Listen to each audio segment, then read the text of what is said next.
welcome Robert Xavier Rodriguez. Are you in Dallas right now? I am in Dallas, yes.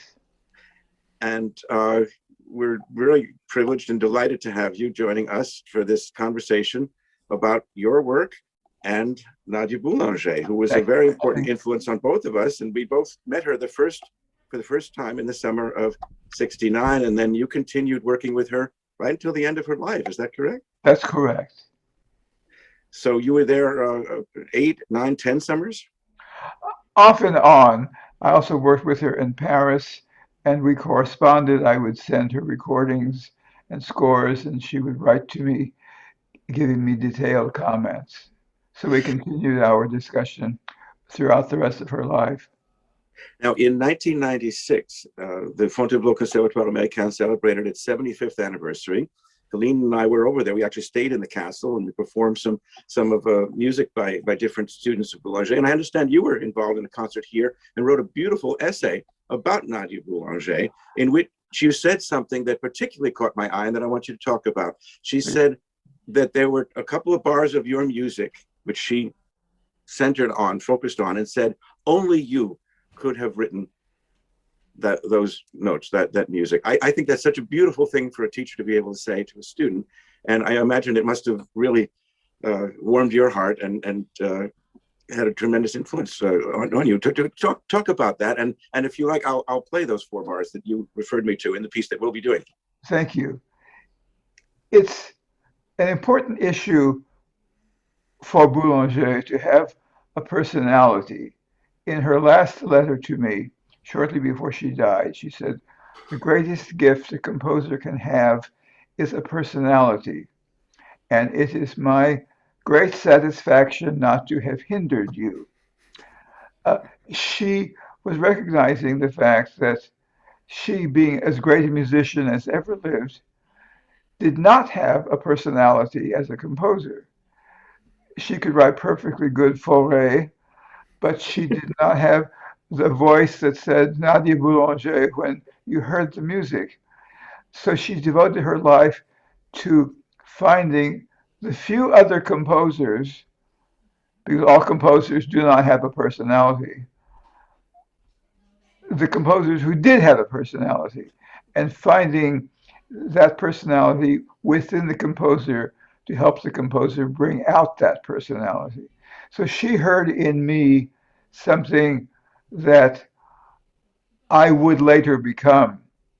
She was prescient in that regard because she also told me back when I was writing rather dark, serious music, as only a serious young man can do. I hadn't learned that, as Oscar Wilde said, life is too important to be taken seriously. She said, "You as a person enjoy comedy, and you will only be half of a composer until you learn to embrace the comic side of yourself." I thought she was crazy. She said it would take about 10 years. And after 10 years, I wrote my first comic opera, and of my 8 operas, 6 are now comedies. So she saw things in me that I did not even see in myself.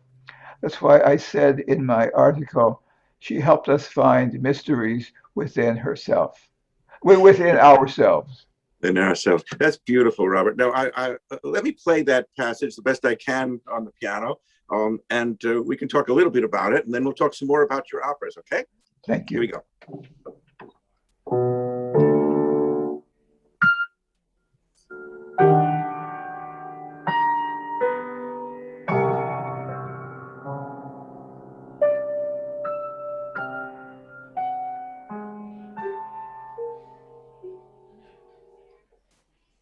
Now, that's certainly full of mystery, I think. It But is full of mystery.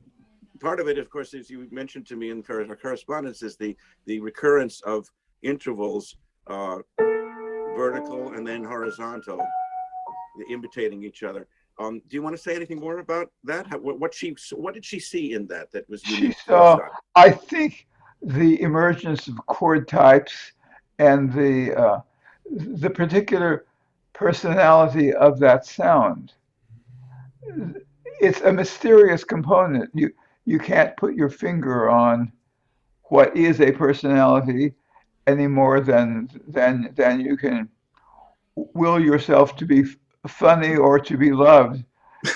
It's something that just happens.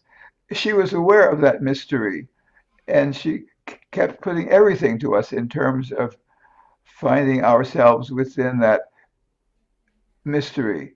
So, And you studied composition as we all did with her, but you also studied counterpoint at first, didn't you? Did you not? oh, not not with her. I had a good background, and she never did anything with me but listen to my own music. So the opera about Frida Kahlo, I think, was done at the New York City Vox excerpts. I think we heard that. That's not exactly a comic opera. It, it, it has funny, it has jokes in it, uh, Right. and it shows all the sides of my musical personality. That opera has now had 25 productions all over the world. That's It's wonderful. it's doing very well, and she helped me to realize the importance of finding a personality for each character, and Hmm. and of finding the comedic sides of things. Frida Kahlo is in a way unique among operatic heroines in that she's intelligent, and she has a sense of humor, and and she's always looking at the funny side of things. So there are a multi-layered approaches to her. Her first entrance is in 3/4 while the orchestra is playing in 4/4. She's always going against the tide. Uh, That's the kind of thinking I learned from Boulanger. But that opera was written subsequent to your study with her, right? Way Yeah. way after, yes. Yeah. Did you actually work on an opera when you were studying with her? I worked on my very first opera. It's called Le Diable Amoureux. She was quite uh, helpful in helping me. The opera is about the devil, and she helped me to find atmosphere for devils. She told me to go to the Louvre and look at a painting called La Chute des Anges Rebelles, the fall of the rebellious angels, Oh. and and it shows the angels as little tiny specks at the top of the canvas, and then getting more discernible as devils as they came down. So I got the idea of devil music as high and shrill and irritating, coming devils coming from above rather than grumbling below, but the way most people develop devil music. And she would tell me scary stories and give me my lessons late at night so as to spook me. She she told me she told me the story of Vierne, the organist, who was playing the organ at Notre Dame and keeled over in a heart attack and died with his foot catching on the E flat pedal. So everyone heard just a rumbling E flat, and they knew something was wrong with Viren. But anyway, she was helping me by spooking me, helping me by giving me the atmosphere. E flat is the opening chord that lasts for almost forever at the beginning of Rheingold. So maybe that. Robert, how old were you when she was trying to spook you? 23 or so. Okay. Yeah, he's a little older than I, and a little younger than Robert Schaefer, who we'll be speaking with Yeah. also. So now I wanted to ask you about a little bit about the history of this trio. Now I think there are two trios of yours listed with your publisher, but you told me you've written three. Is there a third one in I process, or? no, all three have been recorded on the Albany label. The Okay. third one is called Sortilège. It's about magic. So it's the title is a pun on trio and the French word for magic, which is sortilège, so it's called Right. sortilège. But That's the famous Ravel piece, L'Enfant et les Sortilèges, which is about a right. point of Uh, magic story. Yeah.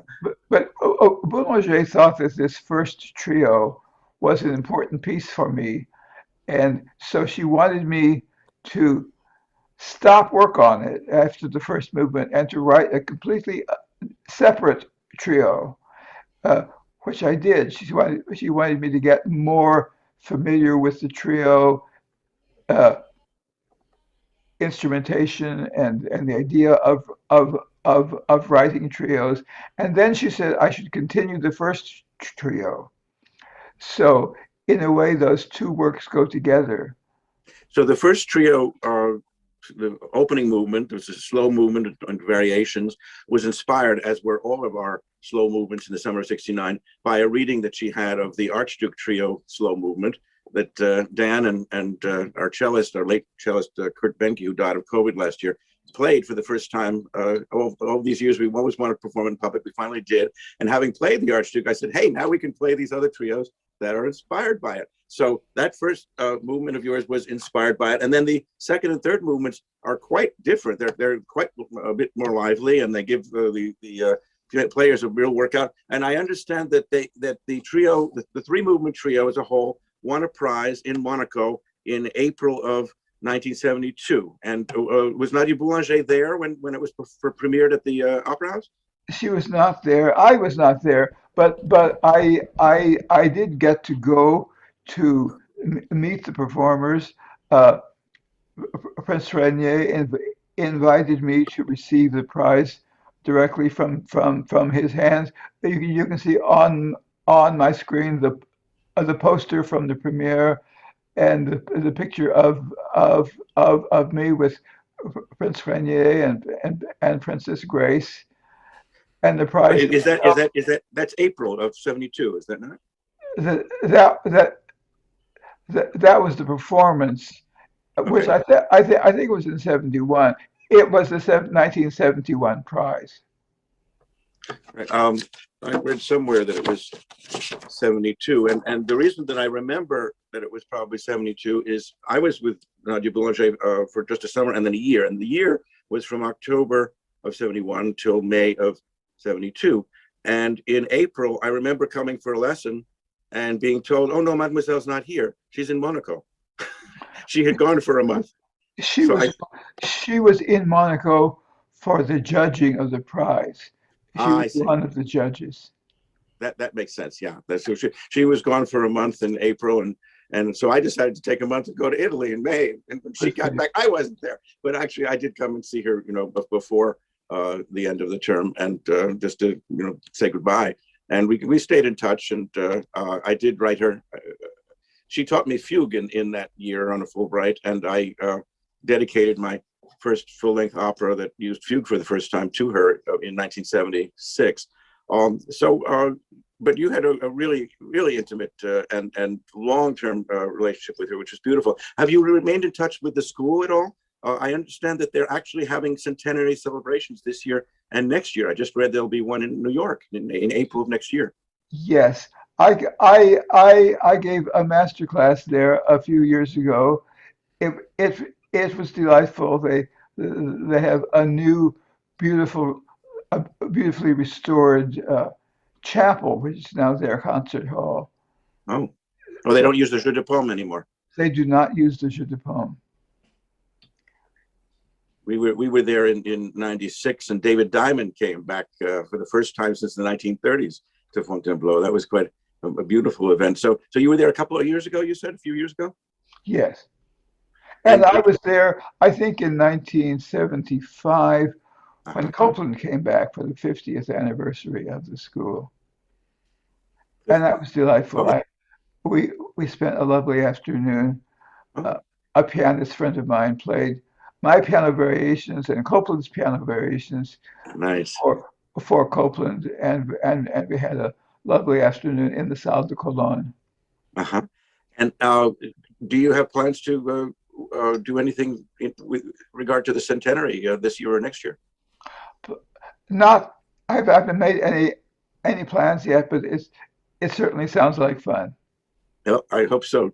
I hope we'll all get to participate.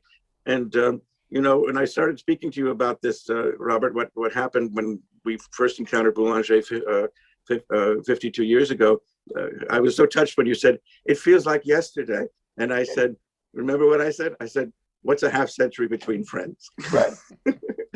Thank you so much for this lovely interview. Thank you. We'll probably post the whole thing on the playlist, and we'll just use a few minutes of it on the concert, because the concert's a long program. But everybody will get a chance to see some of it and all of it at different times. Okay?